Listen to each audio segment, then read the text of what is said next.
cuando aquel hombre llamado Noé, que es la 10ª generación después de Adán, tampoco habían pasado tantas generaciones, tampoco había pasado tanto tiempo desde Adán y Eva hasta Noé, 10 generaciones nada más.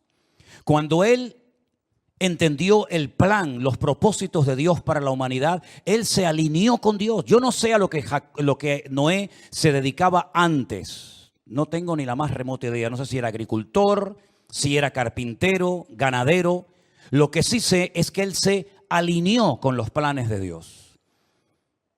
Y Dios le dijo que iba a mandar un diluvio a la tierra, que lo iba a destruir todo. Y entonces él decide entregar su tiempo, sus recursos y poner a su familia al servicio de la obra de Dios. Y estuvieron 120 años, noche y día, trabajando en aquel enorme barco, porque él sabía que era la única manera de poder salvar la vida.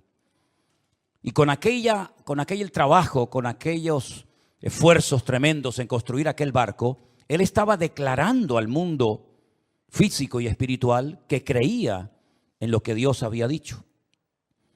Cuando vemos, por ejemplo, a Daniel en Babilonia, la Biblia dice que él nada más pisar con su pie Babilonia, él dice que tomó una decisión. Él propuso en su corazón no contaminarse con nada de lo que en aquel país se le ofreciera. Él sabía que no era casualidad que hubiera salvado la vida. Muchos de sus amigos perdieron la vida en Jerusalén, en el asedio de la ciudad, pero él había escapado con vida. Sin padre, sin madre, prácticamente con lo puesto solo, él logra llegar a un país extranjero y él sabía que en ese país todo iba a ser diferente. El idioma, la religión, las costumbres, la cultura, todo. Pero él dijo, a mí no me va a cambiar esta gente. Le cambiaron el nombre, le cambiaron el régimen alimenticio, le cambiaron la forma de vestir, tuvo que aprender un idioma nuevo, un montón de cambios. Pero en su corazón él dijo, a mí no me van a cambiar. Yo voy a seguir creyendo en mi Dios, y él declaró en el mundo espiritual que no se iba a contaminar, y Dios lo guardó y Dios lo protegió. Exactamente igual hicieron sus 3 amigos, aquellos que les llamaron Sadrat, Mesat y Abednego, aunque no se llamaban así, ¿verdad? Ellos dijeron, no nos vamos a postrar ante tu imagen, porque nuestro Dios nos puede librar de tu mano y del fuego. Pero si no nos libra, es decir, si Dios, nuestro Dios, ha decidido que hoy muramos quemados, tampoco nos vamos a postrar. Y todos sabemos el daño que hace el fuego y que nadie está exento de morir quemado, ¿verdad? Pero ellos prefirieron morir quemados antes de claudicar y doblar sus rodillas para adorar aquella imagen de oro. Sabemos cómo el Señor los protegió, ¿verdad? Pero estuvieron dispuestos a morir. Lo mismo pasó con José. Cuando él entiende la interpretación de aquellos sueños y él le da la interpretación al faraón, él le da no solamente instrucciones e información, sino que le dice lo que tienen que hacer, porque él sabe lo que va a venir en los próximos 14 años en ese país. Años de abundancia, años de escasez, y hay que prepararse tanto para lo uno como para lo otro. Y él hizo muchas declaraciones en el mundo espiritual y marcó una diferencia. Y prefirió dar con sus huesos en la cárcel antes que satisfacer los deseos carnales y las vanidades de la esposa de su amo. Y así podríamos ir por toda la Biblia a ver cómo hay momentos puntuales en la vida de grandes varones de Dios que tomaron una determinación y dijeron, no vamos a claudicar, no vamos a ceder ante la presión, sino vamos a pararnos firme y marcar una diferencia. Pero sin lugar a dudas, la declaración de fe que más me ha impactado a mí es la que encontramos en 1 Samuel capítulo 17. Y vamos a ponerla en la pantalla para que ustedes, si quieren, puedan leer los textos que yo voy a leer juntamente conmigo. 1 Samuel capítulo 17, verso 45, dice así la palabra de Dios. Entonces dijo David al filisteo, tú vienes a mí con espada y lanza y jabalina, mas yo vengo a ti en el nombre de Jehová de los ejércitos, el Dios de los escuadrones de Israel, a quien tú has provocado. El Señor te entregará hoy en mi mano, y yo te venceré y te cortaré la cabeza, y daré hoy los cuerpos de los filisteos a las aves del cielo y a las bestias de la tierra, y toda la tierra sabrá que hay Dios en Israel. Y sabrá toda esta congregación que el Señor no salva ni con espada ni con lanza, porque del Señor es la batalla, y Él os entregará en nuestras manos. ¿Cuántos dicen amén? Hermano, esto es una declaración tremenda. Él no era un soldado. Él en aquel momento todavía era muy joven para estar en el ejército del rey Saúl. Él se dedicaba por mandato de su padre a cuidar aquel pequeño rebaño de cabras o de ovejas. Pero él fue un día a llevarle alimento a sus hermanos. Y aunque es una historia tremendamente conocida, yo más que hablar de la onda de David, de cómo venció al gigante Goliat, yo lo que quiero que nos fijemos en esta tarde de una forma especial es en cómo hablaba este hombre. Cómo hacía auténticas declaraciones al mundo espiritual, no impulsado por emociones o por sentimientos, sino por una confianza y por una fe en su Dios a prueba de bombas. Lo primero que él hace es reconocer lo que tiene el enemigo, porque el enemigo tiene sus armas. Eso es inevitable. El enemigo tiene sus armas y sabe cómo utilizarlas. Él se dio cuenta cuando observó al gigante Goliat que tenía una espada tremenda, una lanza, una jabalina, un casco. Estaba bien armado, estaba bien protegido, era un hombre de guerra y tenía armas que seguramente había utilizado muchas veces para herir y para matar a mucha gente. Y David sabía que estas tres armas que él menciona especialmente, parece ser que fueron las que más le llamaron la atención, la espada, la lanza y la jabalina. Él sabía que con cualquiera de estas tres armas él podía perder la vida, lo sabía. Y él se da cuenta de que el enemigo viene armado hasta los dientes. Pero él, además de ver lo que el enemigo tiene, dice: mas yo vengo contra ti en el nombre del Señor de los ejércitos. Fíjate qué confianza y qué fe tenía él en el nombre de su Dios.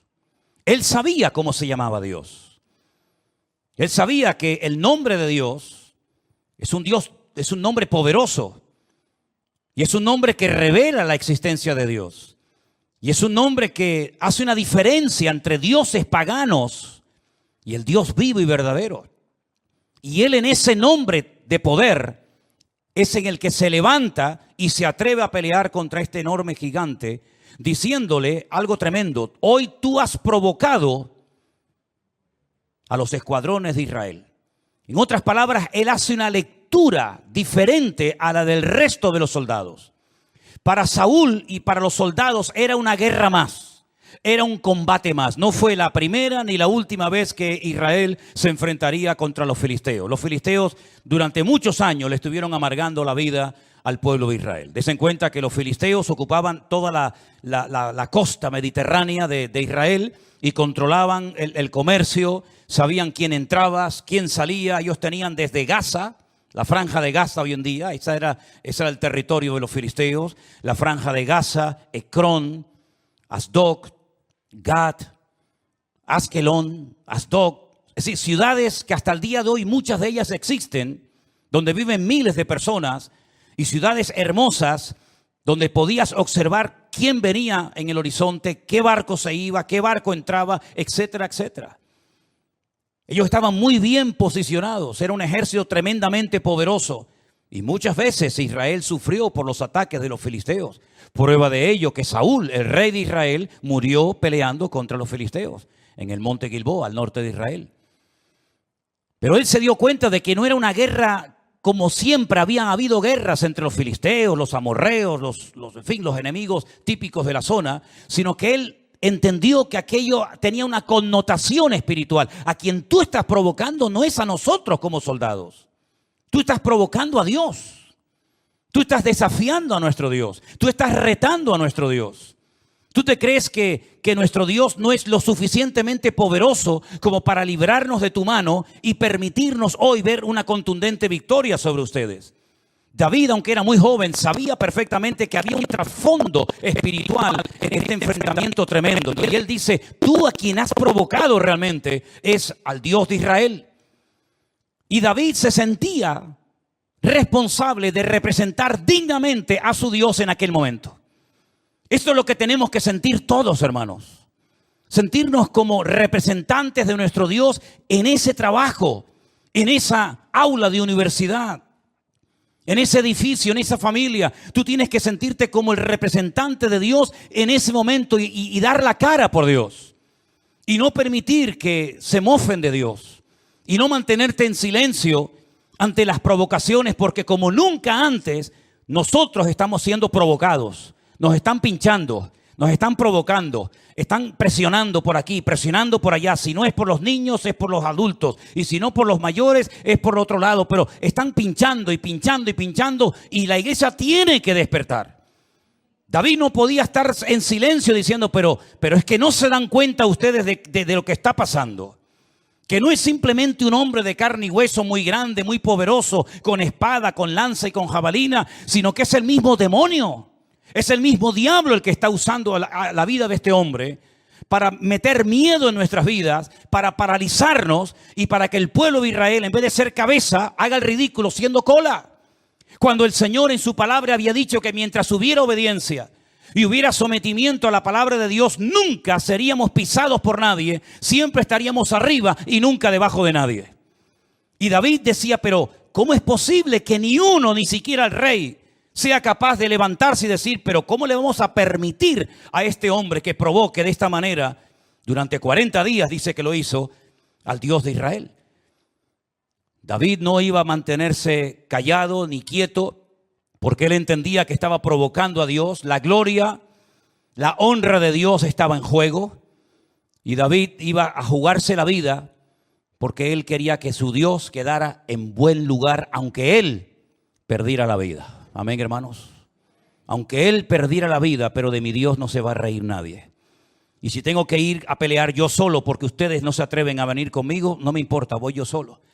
Entonces es cuando Saúl, muerto de miedo también en la tienda de campaña, intenta ponerle su armadura, y David en obediencia se somete y dice, bueno, vas, pues si me quieres poner tu armadura que ni siquiera te vale a ti.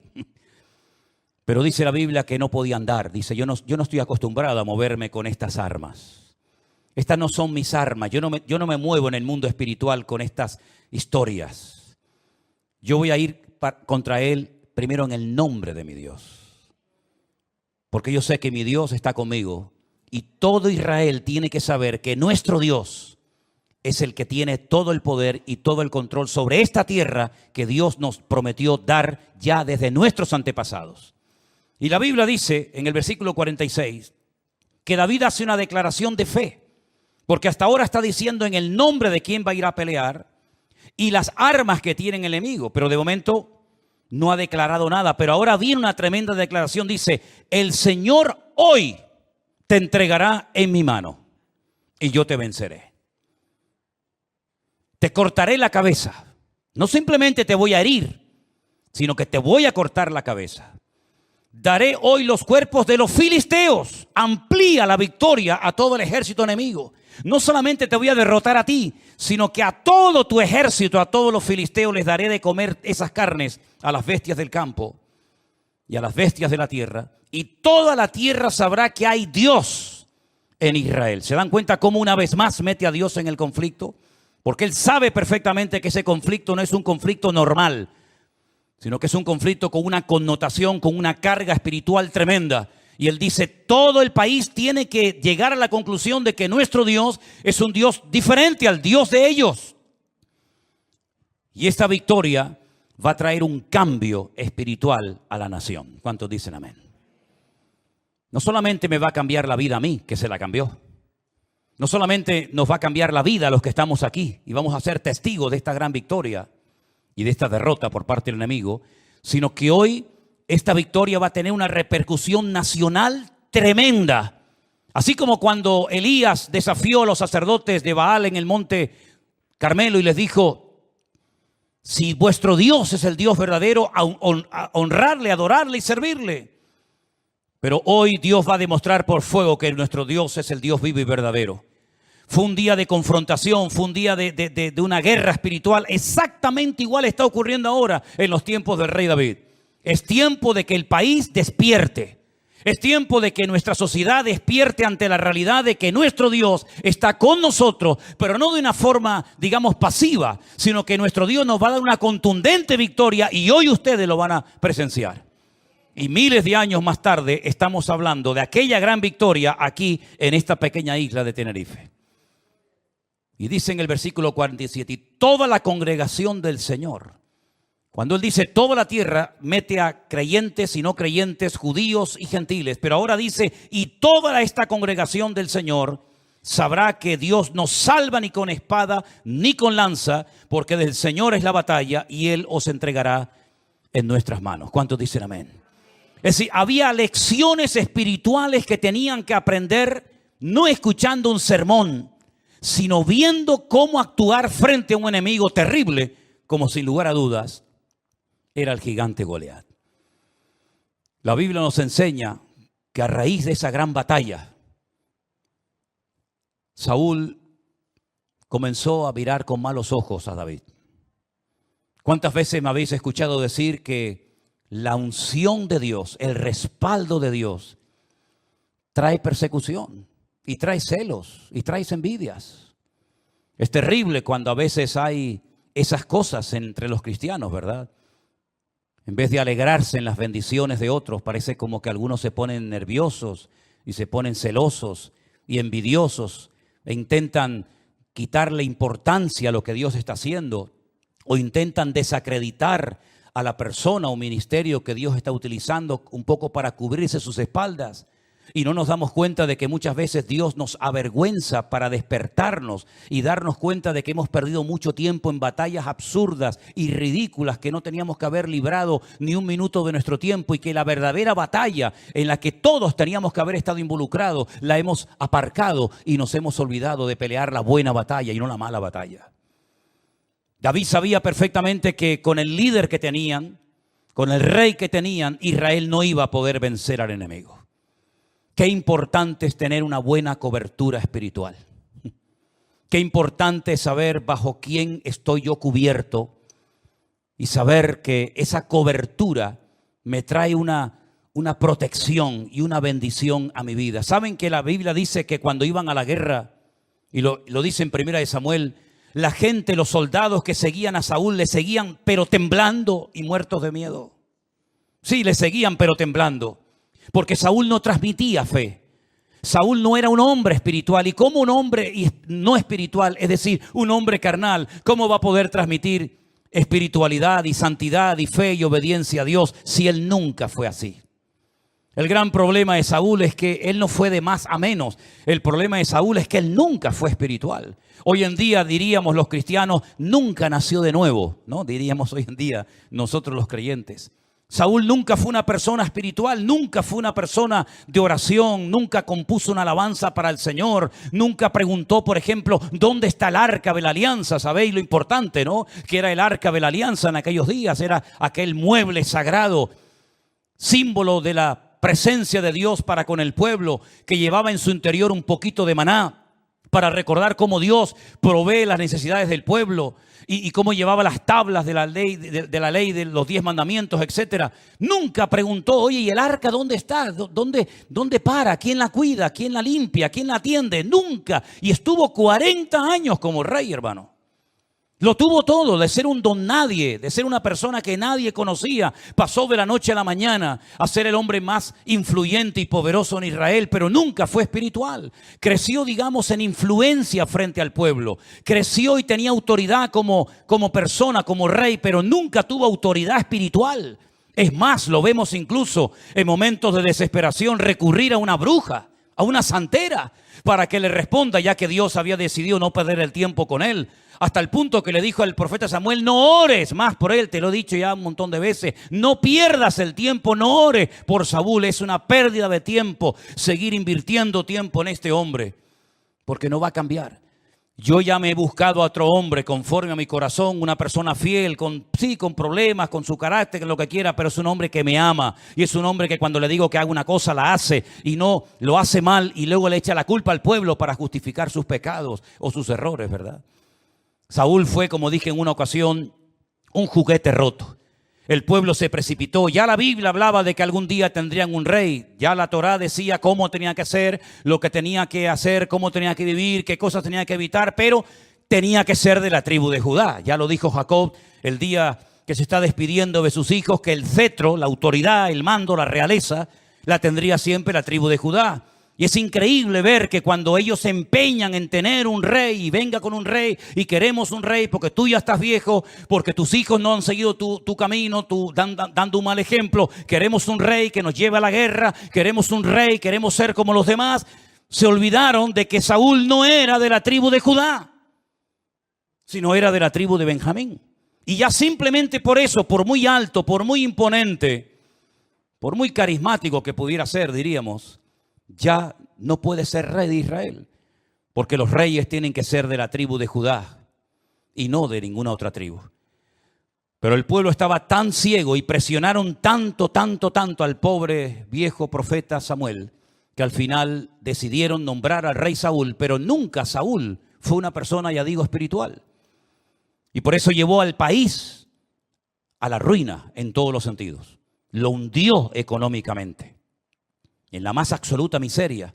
Eran tantos los impuestos, era tanta la presión fiscal de Saúl sobre el pueblo, que la gente huía a los montes para no enrolarse en su ejército, para evitar pagar aquellos tributos, aquellos impuestos terribles. Y se enteraron de que había una enorme cueva que aún existe, lógicamente, y se puede visitar en Israel, la famosa cueva de Adulán, donde había un joven pastor que también estaba huyendo de la ira y de los celos de Saúl, y dice que preferían irse cientos y cientos de hombres amargados, frustrados, deprimidos, arruinados, amargados de la vida, preferían ir a vivir con el joven pastor, el dulce cantor de Israel, a una cueva, que ser soldado del ejército de Saúl. Porque Saúl les transmitía una fe en Dios que Saúl nunca les transmitió. Porque David transmitía fe, confianza en el Señor. Fíjense cómo entraron aquellos hombres a aquella cueva y cómo salieron de aquella cueva. ¿De dónde creen ustedes que salieron los valientes del rey David? ¿Que vinieron del extranjero? ¿Vinieron de naciones extranjeras que dijeron venimos a apoyar tu reinado? No, fueron aquellos hombres que se metieron con David en la cueva de Adulán, pero que hacían cosas terribles, cosas tremendas, jugándose la vida. Dice que cuando corrían como si fueran gacelas, y cuando se les miraba la cara, dice que eran como cara de leones, imponían un respeto, imponían un miedo al enemigo. ¿Y de dónde se empaparon de todo eso? De la espiritualidad y de la vida de David, aunque era un muchachito, pero que fue creciendo físicamente y espiritualmente. Y cuando llegó el momento de la oportunidad, ¿cómo llegará tu oportunidad? Llegará tu oportunidad. Dice, bueno, es que no me usan, es que aquí estoy sentado y el pastor no me dice nada. Tranquilo. Es que yo no voy a ser el que te voy a dar una oportunidad. El que te va a poner en primera línea va a ser el Señor. Y por eso empápate y aprende y estudia y oye mucho, porque llegará el momento cuando a lo mejor echarás de menos el que te enseñen y te preparen y te instruyan, y llegará el momento en el que tú solito tendrás que buscarte la vida como todos hemos hecho. Y allí llegó la oportunidad de David. Él no iba a pelear con nadie. Él era un muchacho feliz, simplemente obedeciendo a su padre y cuidando de sus ovejas. Él era feliz. El papá le dice, coge estos alimentos, se los llevas a tus hermanos. Y ese era el anhelo de David, obedecer y honrar a su padre. Como dice la Biblia, honra a tu padre y a tu madre para que te vaya bien y tus días sean prolongados sobre la faz de la tierra. Y ahí iba David, ¿verdad? Con su zurrón, con su onda, con su flauta, con sus ropas de pastor, a llevarle comida a sus hermanos. No apedreó a sus hermanos. Las piedras no son para los hermanos, las piedras son para el enemigo. La comida era para sus hermanos. Y cuando ellos llegan, sus propios hermanos, algunos de ellos lo menosprecian. Yo he pensado muchas veces, ¿qué habrán pensado sus hermanos? Aquellos que le dijeron soberbio, aquellos que le dijeron solamente vienes para ver la guerra.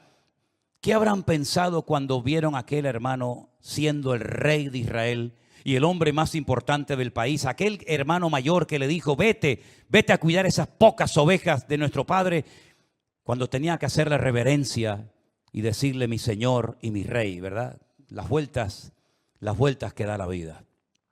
La Biblia nos enseña que David, cuando llegó al campamento de Saúl, por fuera y por dentro estaba preparado. Él no empezó a practicar con la onda el día que llegó al campamento del Filisteo o de Saúl. Él ya había practicado muchos días, muchas semanas y mucho tiempo.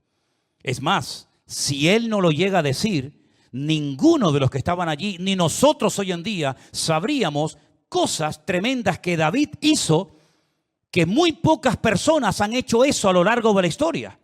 Los únicos que yo sé y he conocido a algunos personalmente, que se atrevieron a ir simplemente con una lanza, sin nada, a enfrentarse contra un león, matarlo ellos mismos, despedazarlo y venir con la melena del león a la tribu para que los aceptaran como hombres. Son los famosos Masái de Kenia, ¿verdad? Una tribu que para que te aceptaran en la tribu como un hombre, como un guerrero más, tenías que irte solo a la sabana, matar a un león y traer una prenda como señal de que efectivamente habías matado al león. Pero dice la Biblia que David había hecho eso. David había matado leones. Pero no solamente leones, porque yo no sé qué será más fuerte o más peligroso, matar a un león o matar a un oso. ¿Ustedes qué opinan? ¿Te dejo a ti el león y yo mato el oso? ¿O te dejo el oso y el león y tú los matas? ¿Cómo hacemos? Él dice, yo he matado osos, yo he matado leones. Y cuando él dice el motivo por el cual se jugó la vida, uno dice, pero este muchacho o es un atrevido o es un hombre de Dios. Porque jugarse la vida por un cordero, pelear contra un oso o contra un león por una pequeña oveja, ¿realmente merece la pena? Para David, sí. Para David merecía la pena, porque cuando su padre le preguntara cómo está el rebaño, cómo están las ovejas, él no podía mentir y decir, bien, pero la mitad ya han sido muertas. No, él no iba a permitir que las cosas que eran de su padre, nadie las destruyera y nadie las rompiera. Así ese celo deberíamos de tener nosotros por la obra de Dios. No permitir que nadie rompa ni mal utilice algo que ha sido comprado y asignado solamente para el servicio de la casa de Dios y para honrar al Señor. Una guitarra, una batería, una silla, una cuerda, lo que sea. Si eso ha sido comprado con ofrendas, con diezmos, con ayuda, con sacrificio de hermanos, vamos a cuidarlo, vamos a limpiarlo, vamos a tratarlo bien, porque es lo que Dios nos ha dado para que le honremos y le glorifiquemos a Él. Él sabía que era importante jugarse la vida por un pequeño cordero, una pequeña oveja, porque era el cordero y la oveja de su padre. Y al final, cuando Saúl oye todo esto, dijo, bueno, pues adelante. Que Dios te bendiga y que Dios esté contigo. Pero lo interesante de esta historia es que él entendió que ese día era un día importante para la historia del pueblo de Israel. Era el día en el que Israel, el Dios de Israel, había sido provocado. Estaban provocando a Dios. Estaban pinchando a Dios. Dice la Biblia que Goliat lo maldijo. La Biblia dice que lo menospreció. Y es lo que el mundo, es la misma táctica del diablo hoy en día. Menospreciarte como cristiana. Tú estás loca. Estás perdiendo tu tiempo. La Biblia ha sido manipulada y no es la Biblia verdadera que tienen escondida en el Vaticano los curas. Cuando llegue la verdadera se van a enterar ustedes. Han descubierto una tumba que es la verdadera tumba de Cristo, no la tumba vacía que ustedes dicen que estuvo Cristo. Y tantas cosas, presionando, pinchando por aquí, pinchando por allá, provocando continuamente. Y yo lo que me quedo sorprendido es ver lo cobardes que son muchos cristianos a la hora de hablar y de defender la fe de su Dios. Cuando la Biblia dice que tenemos que estar siempre preparados, como David, para presentar defensa con mansedumbre y reverencia ante todo aquel que demande razón de la esperanza que hay en nosotros, ¿verdad? Y cuando alguno se atreva a decir, como en aquellos tiempos se atrevieron a decir, ¿y dónde está la promesa de vuestro advenimiento? Porque yo no veo que ninguno de ustedes haya resucitado y que ninguno de ustedes haya sido arrebatado en una nube para ser llevado a la presencia de Dios. Entonces dice la Biblia que les contestaban los cristianos de la época, el Señor no retarda su promesa, según algunos la tienen por tardanza, sino que es paciente para con todos, esperando que todos procedan al arrepentimiento. En otras palabras, todo lo que sea Biblia, todo lo que sea defender la causa de Dios, todo lo que sea pelear por la iglesia del Señor Jesucristo, tenemos que estar preparados y dispuestos, dice, resistir hasta la sangre si hace falta, dice la Biblia. Y cuando leemos, por ejemplo, el capítulo 11 de Hebreos, que les animo a que lo lean, si puede ser hoy mismo, sería mejor, se van a dar cuenta de cómo hermanos nuestros en el pasado fueron capaces de dar su vida por la causa más digna del mundo, que es la causa de Cristo y la causa del Evangelio. Hoy en día, humanamente hablando, sinceramente no hay una causa por la cual uno merezca dar la vida. Tienen que recurrir a aspectos religiosos, espirituales, ¿verdad? Como estos últimos movimientos que mencionan a Dios para justificar sus matanzas, sus guerras y sus cosas terribles que hacen. Pero en cuanto a causas políticas, ya la gente se ha llevado todas las desilusiones del mundo. La Biblia nos enseña que en los últimos tiempos vendrá un cambio, donde no lo natural echará mano de lo espiritual, como muchas veces han hecho los gobernantes a lo largo de la historia. Ya Nabucodonosor y los faraones de Egipto y los césares de Roma y los políticos en la actualidad también, como no, siempre han tenido su brujo, su curandero, su sátrapa, su adivino, su agorero de turno, ¿verdad? Como para manipular el mundo espiritual y para llevarse siempre, ¿verdad? Digamos, por así decirlo, la bendición, el botín a su favor. La Biblia nos habla de que en los últimos tiempos las cosas van a ser al revés. No es lo natural echando mano de lo espiritual, sino será al revés. Es lo espiritual, echando mano de lo natural para llevar al mundo a la destrucción más terrible. Pero Dios está buscando hoy en día personas como David. Hermanos, perdonen si algunos piensan que es un acto de arrogancia por mi parte, nada más lejos de la realidad. Yo quiero ser el David del siglo XXI. Yo quiero ser como David. Yo admiro a David. Tenía defectos, yo tengo muchos también, más que él. Pero yo quiero ser el David de este siglo. Yo quiero que Dios me use para derrotar gigantes espirituales. Yo quiero que Dios me use para matar osos y leones si hace falta. Y yo quiero que el Señor siempre pueda contar conmigo para decir, tú has provocado al Dios de Israel, pero hoy sabrá que nuestro Dios es el Dios que no salva ni con lanza ni con jabalina, pero que en el nombre de nuestro Dios tenemos poder y autoridad para deshacer todo argumento que se levanta contra el conocimiento de Cristo. Porque las armas de nuestra milicia no son carnales, pero son poderosas en Dios, mis hermanos, para destruir fortalezas, para llevar cautivo pensamiento a la obediencia de Cristo Jesús. Yo quiero ser ese David, aleluya. ¿Cuál es la declaración de fe que sería bueno que tú hoy hicieras? David declaró en fe, hoy te voy a cortar la cabeza, hoy te voy a vencer y todo Israel sabrá que nuestro Dios es el Dios vivo y verdadero. Esa declaración la hizo David.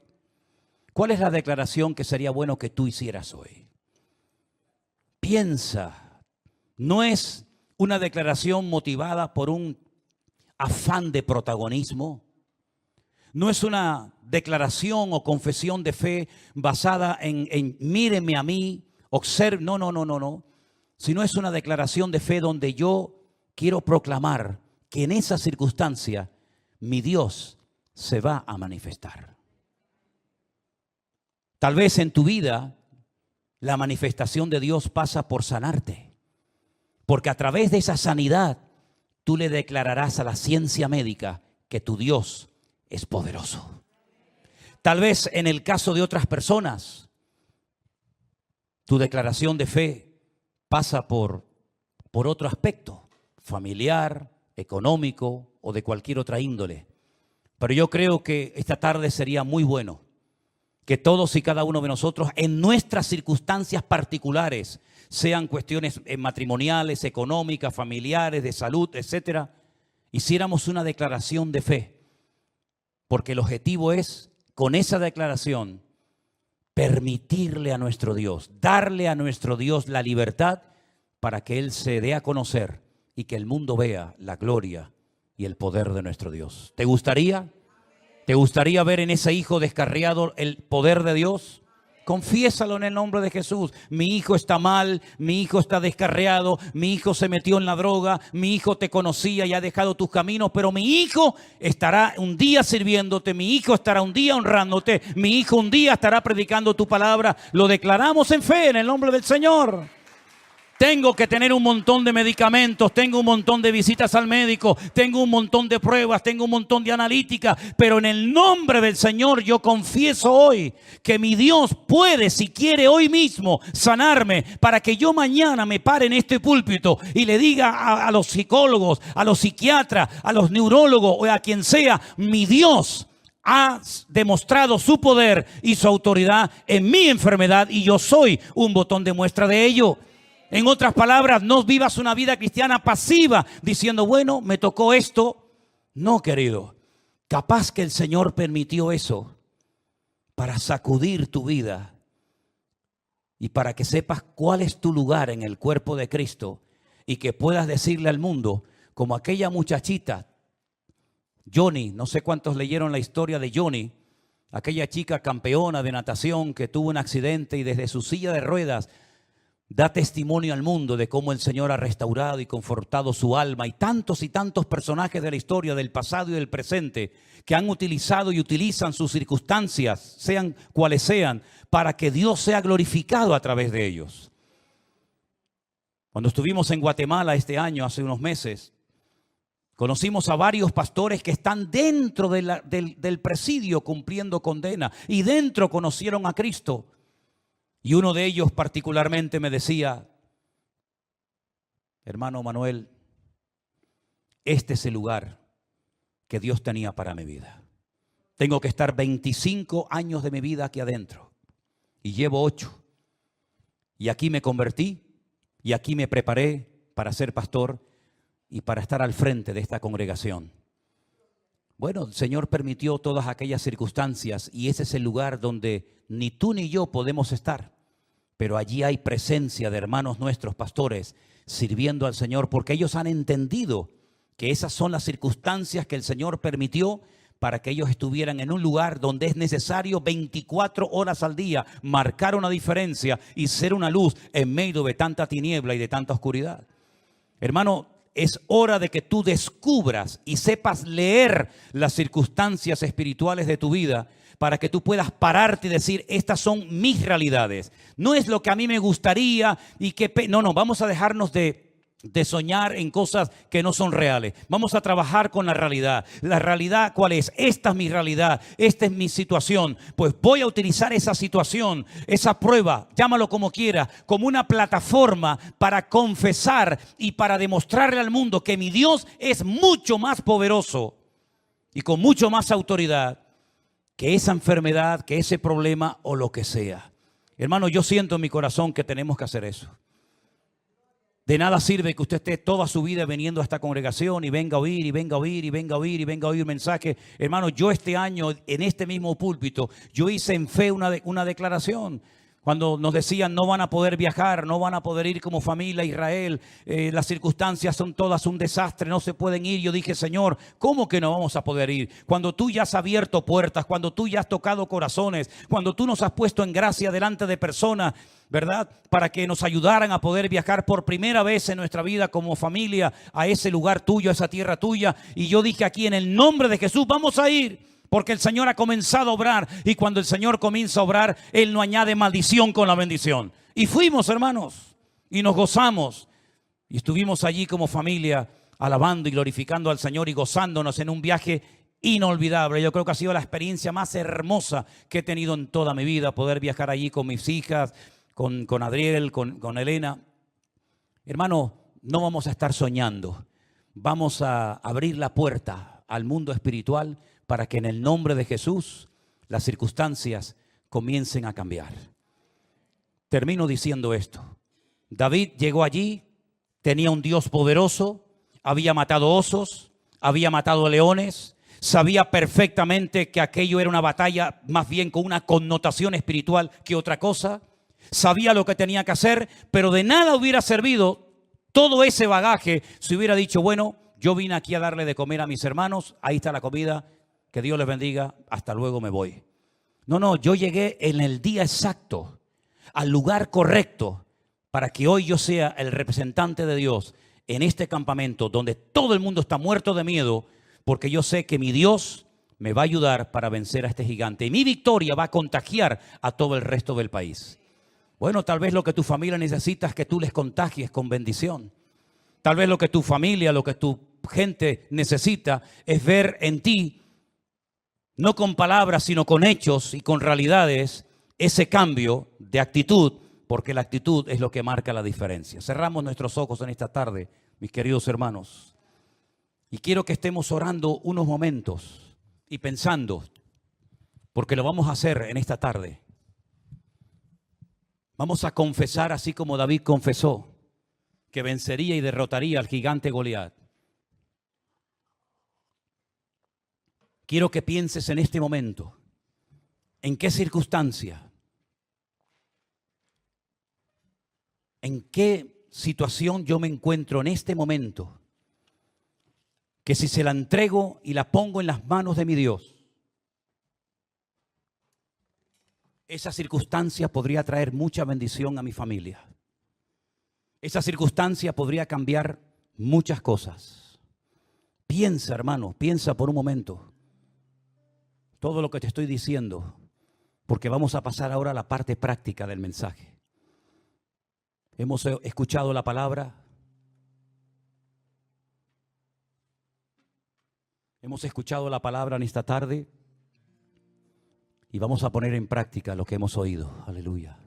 Cierra tus ojos ahí orando a nuestro Dios.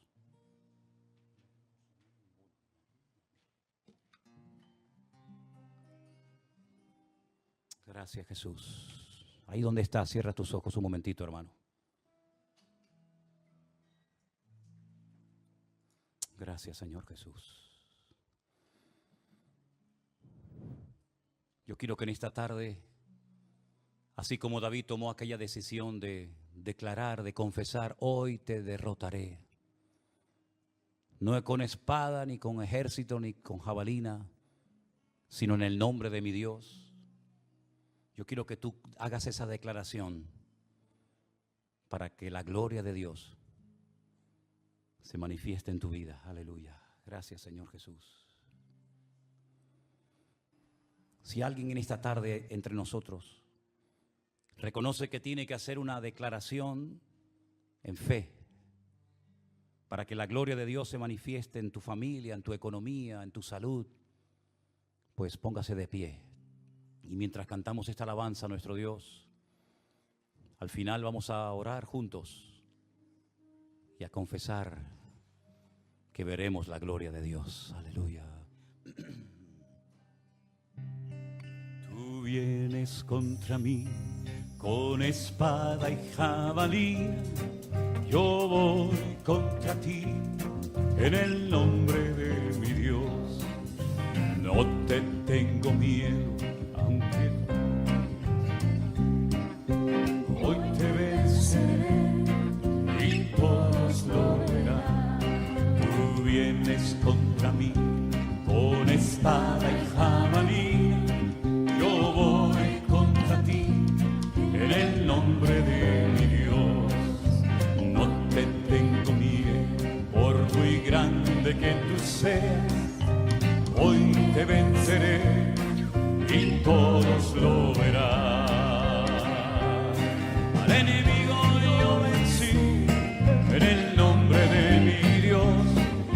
Mayor es el que está en mí que el que viene contra mí. Por un camino vendrá y por 7 huirá. Al enemigo yo vencí en el nombre de mi Dios. Mayor es el que está en mí que el que viene contra mí. Por un camino vendrá y por 7 huirá.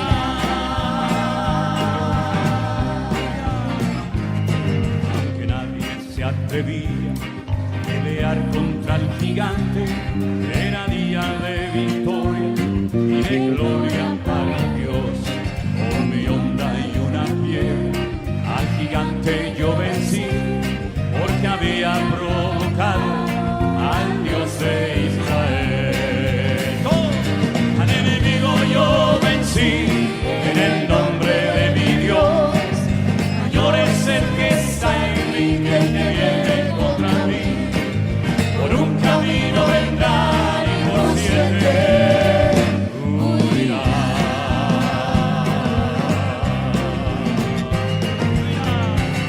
Al enemigo yo vencí en el nombre de mi Dios. Mayor es el que está en mí que el que viene contra mí. Por un camino vendrá y por 7 huirá.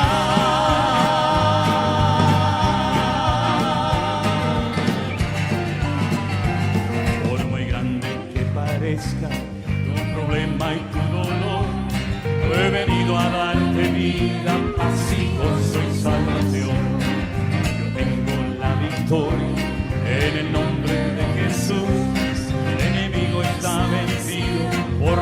sangre de Jesús.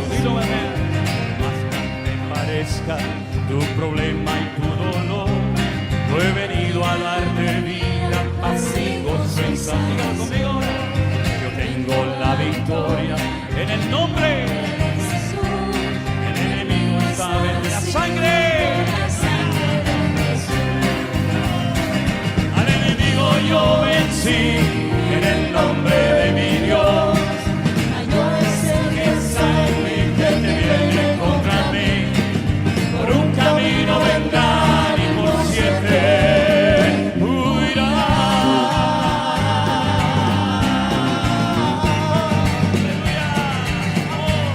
Al enemigo yo vencí en el nombre de mi Dios. Mayor es el que está en mí que te viene contra mí. Por un camino vendrán y por 7 huirán.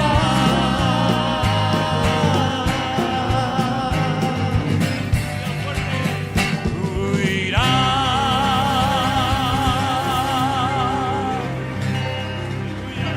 Gracias, Señor Jesús. Levanta tu mano al cielo conmigo en esta tarde, mi querido hermano. Ahora haga usted su declaración de fe. Seguramente es diferente a la mía, porque no hay dos vidas iguales y no hay dos circunstancias iguales, pero Dios es el mismo. Aleluya. En el nombre de Jesús vamos a orar, hermanos. Quiero oír ese clamor en la iglesia.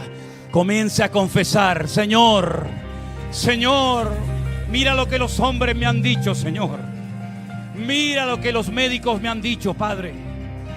Mira, Señor, las circunstancias de mi vida.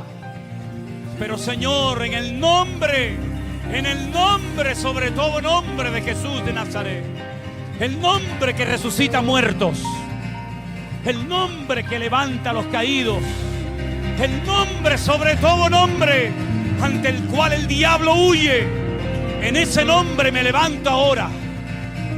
En ese nombre poderoso me levanto ahora. Y declaro y confieso para tu gloria y para tu honra que mi depresión, que mi desánimo, que mi matrimonio, que mi enfermedad, que mi dolor, que mi problema se va y huye en el nombre de Jesús, Señor.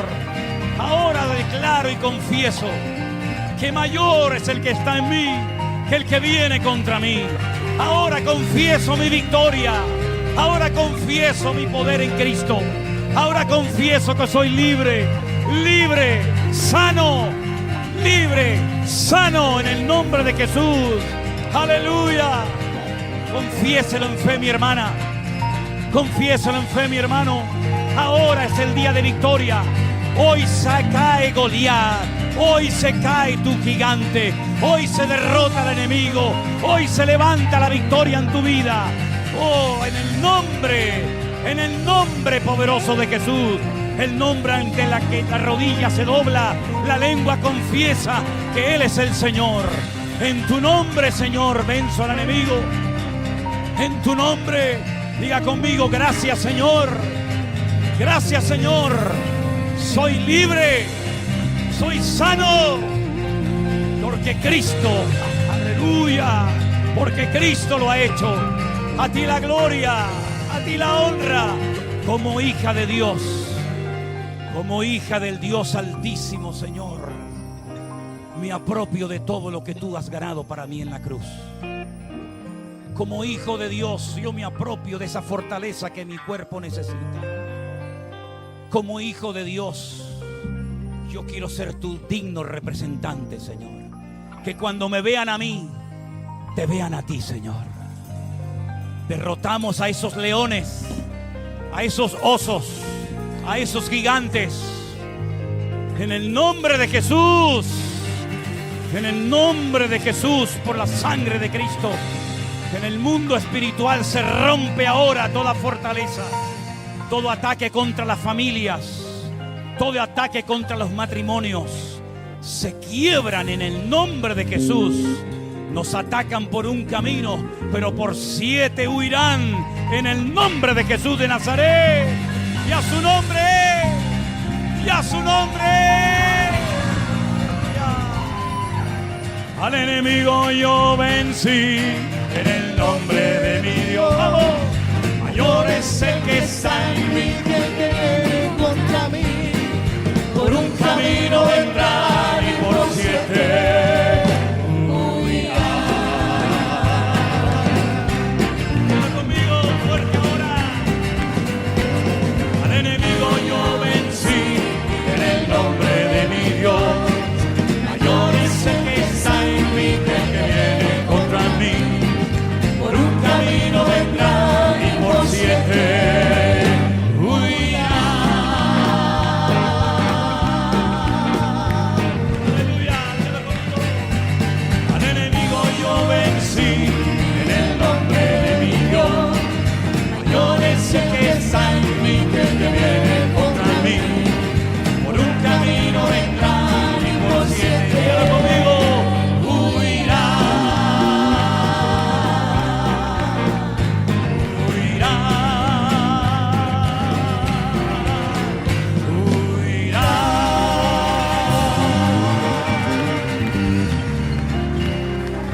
Gracias, Señor Jesús. Gracias, Señor Jesús. Aleluya. Mantén tus ojos cerrados en este momento. Oh, gloria a ti, Jesús. Si quieres derrotar al enemigo, a tu enemigo, tienes que cambiar tu forma de hablar inmediatamente. Escucha bien lo que te estoy enseñando, hermano. Grábalo en la tabla de tu corazón y practícalo todos los días de tu vida, sobre todo estos próximos días que vendrán por delante. Si quieres derrotar a tu enemigo, tienes que cambiar inmediatamente tu forma de hablar. Ya no hay quejas ni lamentos, ni lloros innecesarios. David dijo: hoy te venceré, hoy te derrotaré. No la semana que viene, no cuando Dios quiera, no. Así no habla un guerrero de Dios. Así no habla un hombre que tiene el Dios de David, el Dios de Abraham, el Dios de Isaac, el Dios de Jacob. Hoy te venceré. Yo no sé mañana dónde voy a estar, pero yo te digo que hoy es tu último día de vida. Nunca más te acostumbrarás a venir cada mañana y cada tarde a reírte y a mofarte de nuestro Dios, porque hoy te venceré. Tú vienes contra mí con espada, con jabalina, pero yo voy contra ti en el nombre de mi Dios. Y hoy toda la congregación de Israel sabrá que Dios es el Dios todopoderoso. Aleluya. Al enemigo yo vencí en el nombre de mi Dios. Mayor es el que está en mí que el que viene contra mí. Por un camino vendrá y por 7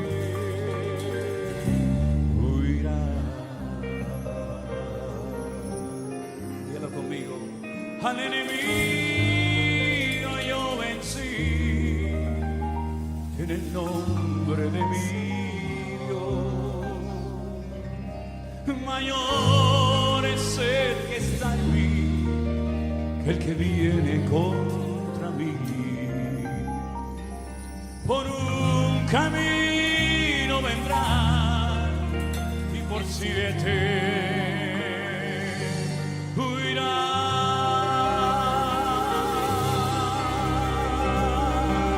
al enemigo yo vencí en el nombre de mi Dios. Mayor es el que está en mí, el que viene contra mí. Por un camino vendrá y por 7 huirá. Al enemigo yo vencí en el nombre de mi Dios. Mayor es el que está en mí, el que viene contra mí. ¡Aleluya! Por un camino vendrá y por 7 huirá.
Gloria a Dios.